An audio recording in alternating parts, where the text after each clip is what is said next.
Hello, everyone, and welcome to On Purpose Astrology. I'm Mandy Lockley. It's been a while since I've done a video, but it has been a very busy time. I haven't been doing nothing. I've joined the Astrological Association as a board member, and I've published a book, and I've got some talks coming up. My book is The On Purpose Life. It's not an astrology book, it's like a self-help sort of psychology, spiritual book for anyone who wants to find a little bit more fulfillment and a little bit more purpose in their life. On the 15th of October, I'm doing a talk for the Brighton Astrology Circle on finding purpose in your challenging aspects in your birth chart. And it's for anyone who works with astrology, whether you're a beginner, a student, or a professional astrologer. And it's the Brighton group, but it's on Zoom. It's 7:15 p.m. UK time, and it's really for anyone who wants to join can join. You don't have to be a member of the group or live in Brighton or even live in the UK. So if you search Brighton Astrology Circle online, and I'll put the link as well on the description when I post this video. But let's have a look at some of the things that are happening in October astrologically. So we start the month with Mercury in Libra and Venus in Virgo.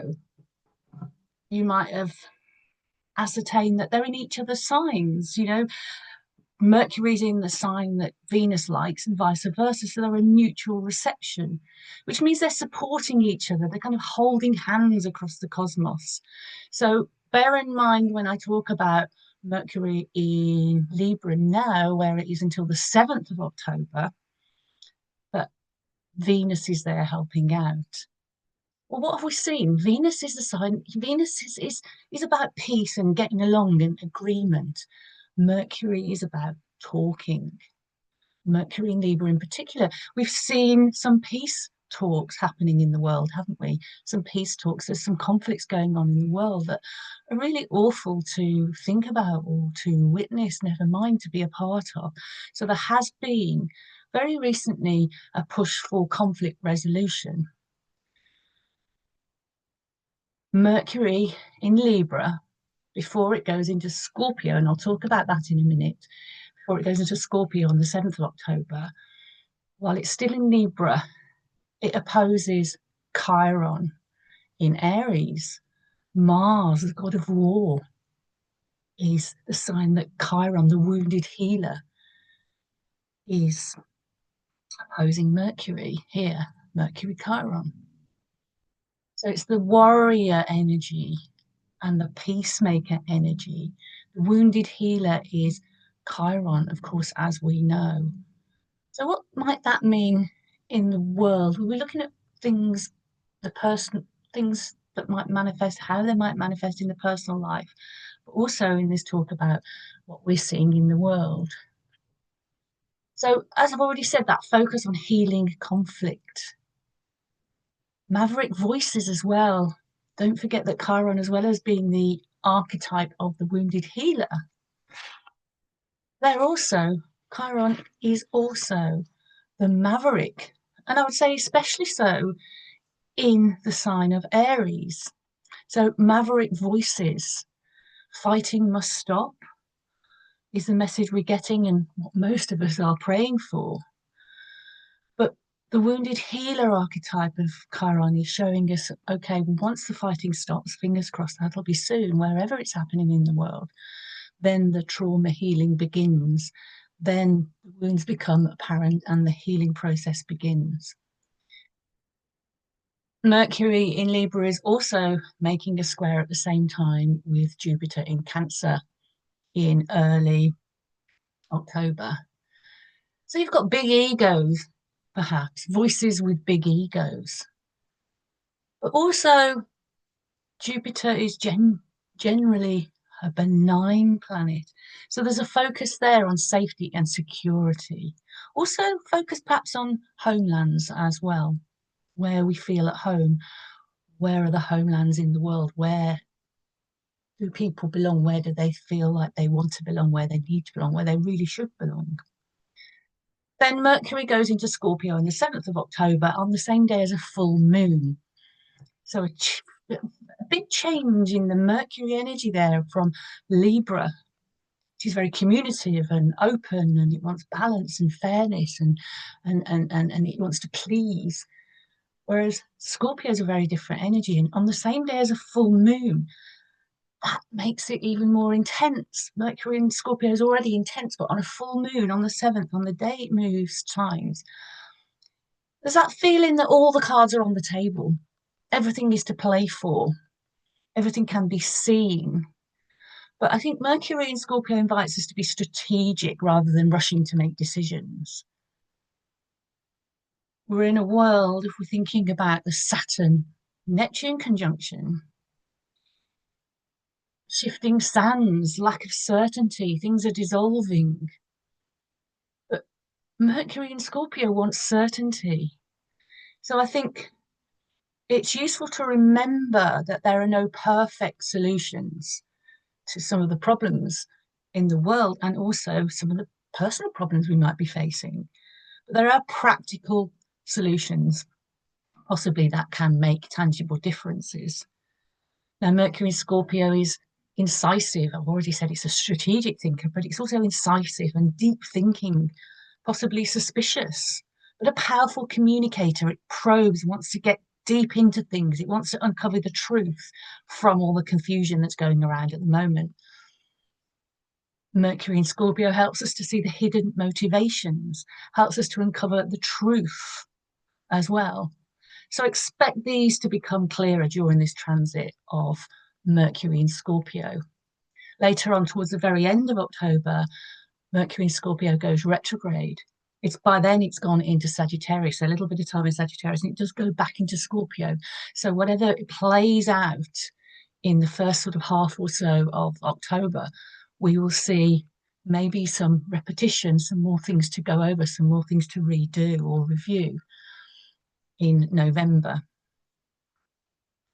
But Mercury in Scorpio, when it moves on 7th of October, it will be making a square to Pluto. Pluto is the modern ruler of Scorpio, of course, Mars being the traditional ruler. So I've already talked about secrets uncovered. So we'll see a bit more of that, particularly at the beginning, that strong energy of Mercury in Scorpio with Pluto in the first few days that it goes into Scorpio. Mercury goes into Scorpio. There'll be a strong focus.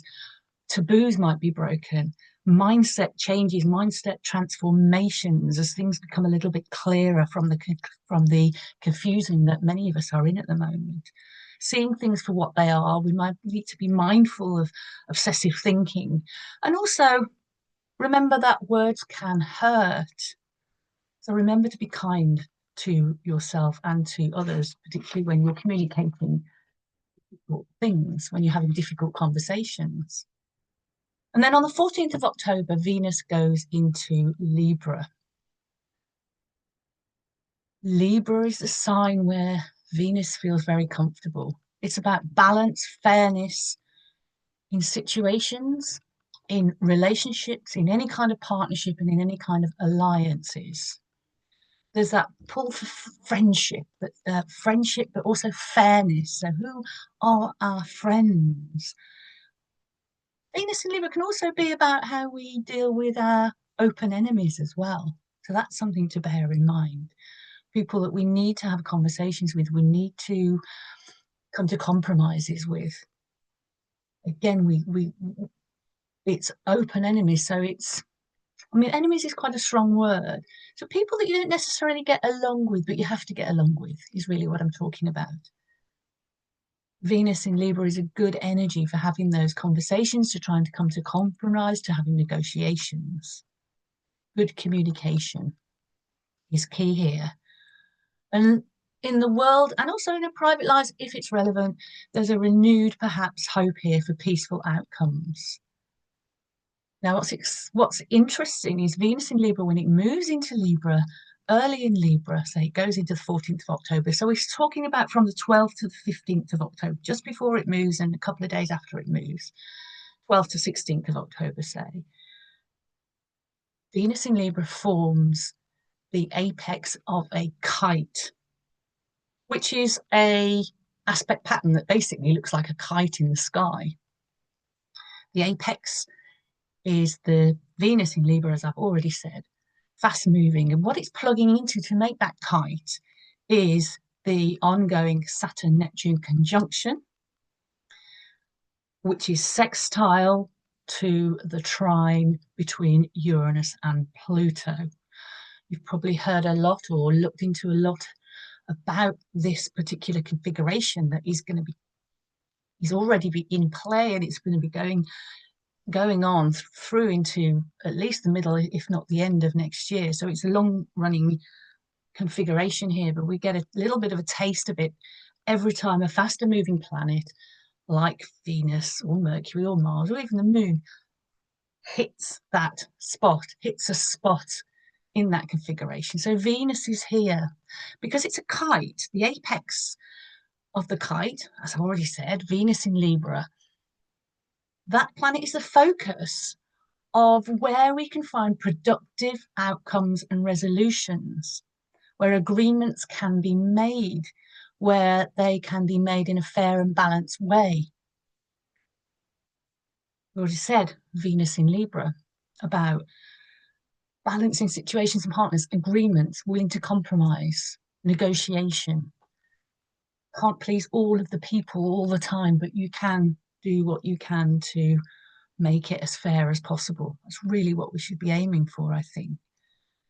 Remember, Uranus Pluto are part of this kite. So that's about perhaps protest, peaceful protest, hopefully. Radical solutions might be proposed during this time as the collective are becoming more and more disillusioned with the sort of the current reality of things, the shifting sands, how the ideal situation, peace, for example, is a lot more complicated than just signing a peace treaty.